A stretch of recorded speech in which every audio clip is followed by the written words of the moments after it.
Et bonjour YouTube, bienvenue dans ce Lucky Comics Show numéro 2. Et aujourd'hui, je vais vous parler d'un comics indépendant. Exit le Marvel, exit le DC.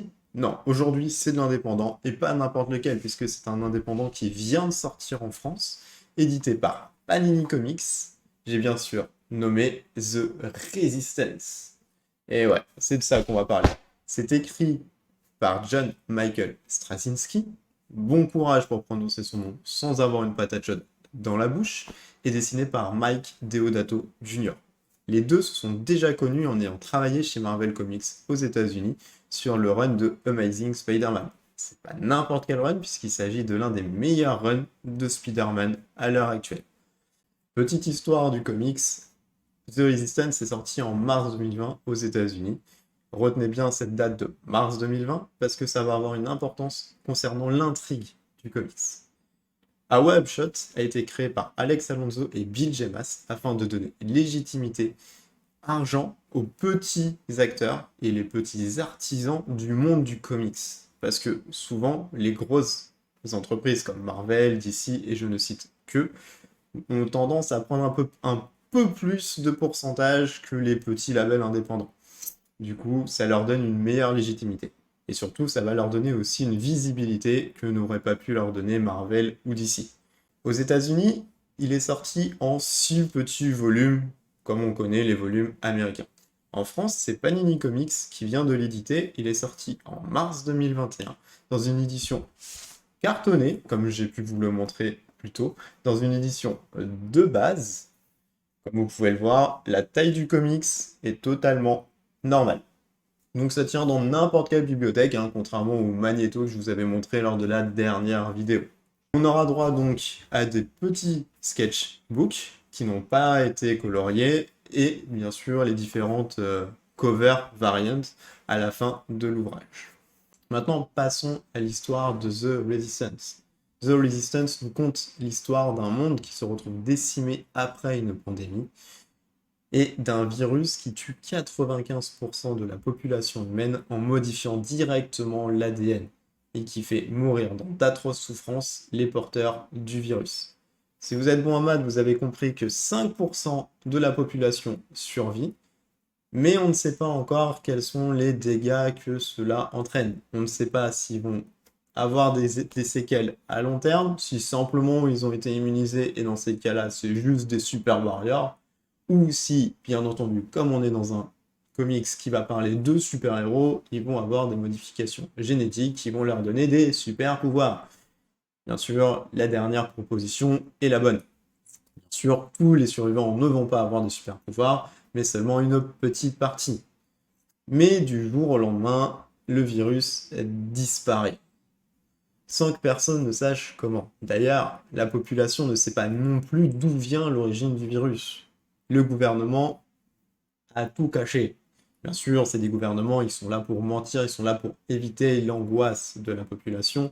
Et pour ce bien-là, ils ont caché, ils ont même osé faire toute leur campagne politique sur le fait que ce virus avait été créé chimiquement et délivré par des terroristes afin de créer un chaos mondial. Malheureusement, le fait que les politiques se servent du virus en termes d'attaque biochimique va créer un conflit mondial, un conflit qui va séparer les différents États. Ils ne seront plus vraiment des alliés, ne seront plus non plus vraiment des ennemis, mais tout le monde va se regarder un peu dans le coin en mode T'es sûr que c'est toi qui a fait ça? Et ça va aussi entraîner une hausse du fascisme dans certains pays, notamment aux États-Unis, où les États-Unis élisent un nouveau président qui est totalement barré et qui n'a qu'un seul but, c'est créer un chaos encore plus total. C'est-à-dire que aux États-Unis, en vrai, ils avaient Donald Trump, niveau conneries, ils avaient atteint le summum. Bah là, dans le comics, je pense qu'ils ont fait beaucoup, mais beaucoup, beaucoup, beaucoup plus pire que ça. Ouais, c'était dur à faire et ils l'ont fait quand même.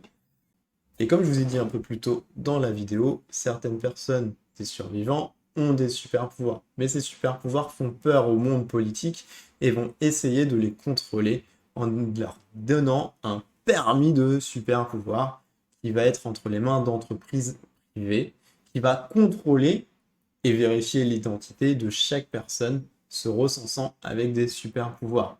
On a donc un marché du super-héros. Qui va être un super-héros? Qui va être un super-vilain? Bah en fait, c'est l'entreprise qui décide. Ouais, j'aime bien ta tête, tu vas plaire aux petites jeunes filles, tu vas être un super-héros, tu vas nous vendre des t-shirts, tu vas nous faire ça, tu vas nous donner de la thune. Toi, t'as une sale gueule, t'as une gueule de vilain, allez, c'est toi le super-vilain. En fait, il n'y a pas vraiment de super-héros, de super-vilain, puisque ce principe de super-héros et de super-vilain est créé par les entreprises.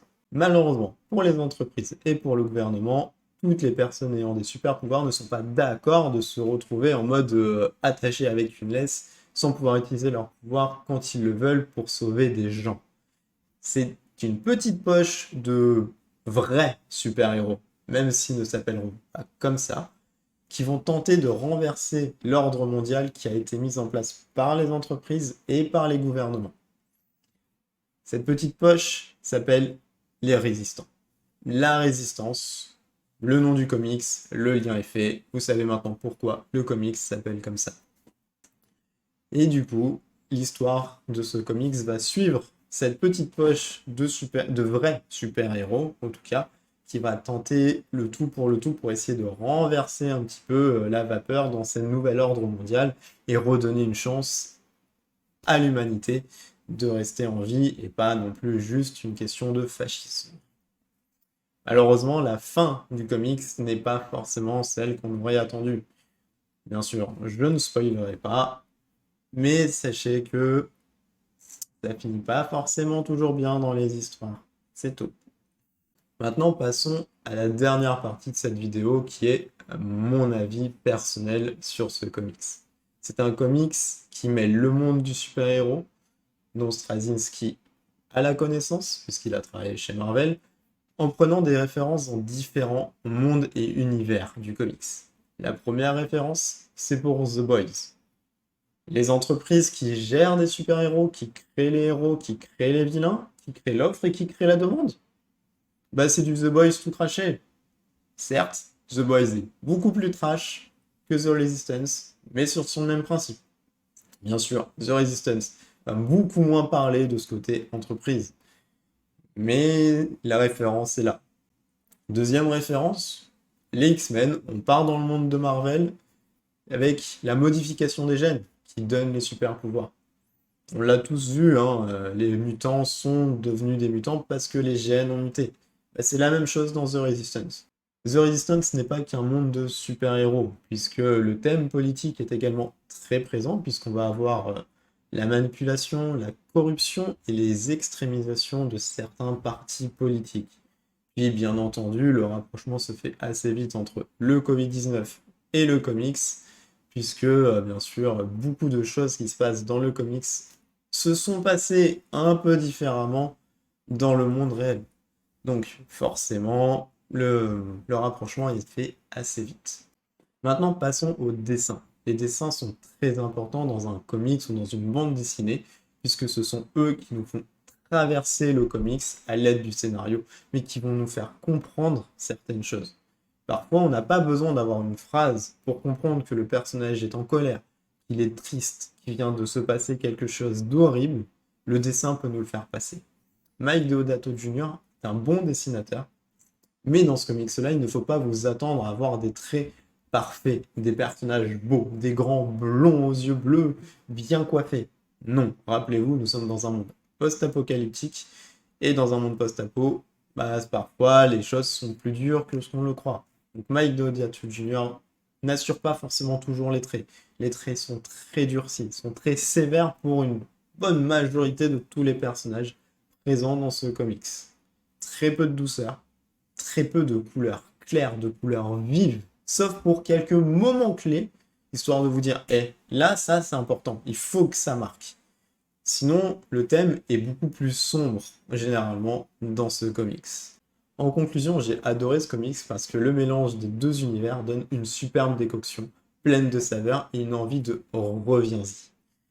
C'était pas facile à faire, puisque le thème principal étant le thème du super-héros, on en a tous vu du super-héros, hein, on s'attend tous à du Superman, du Batman, du Iron Man, du Captain America, du Spider-Man.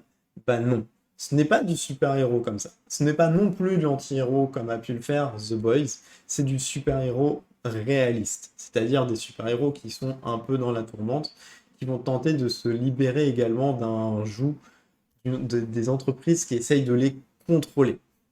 C'était quelque chose qui n'était vraiment pas facile. Mais l'auteur a pu nous donner une histoire qui sort du commun et ça fonctionne. Parce que oui, l'histoire nous raconte quand même quelque chose de très sombre et de très réaliste qui aurait pu se passer à l'heure actuelle vu le contexte dans lequel nous sommes. Et aussi la fin qui nous laisse un peu sur un goût amer, puisque le comics va nous laisser sur deux mondes qui ne demandent qu'à s'entretuer.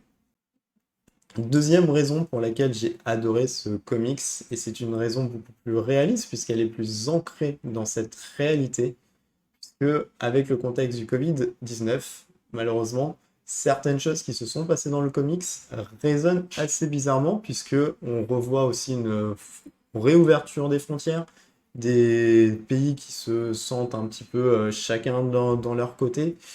Et malheureusement, donc, on se rend compte que le chacun pour soi, la radicalisation des différentes idées, et bah, ça entraîne entre guillemets une fin du monde. Et malheureusement, on est un petit peu dans ce contexte-là, dans ce comics.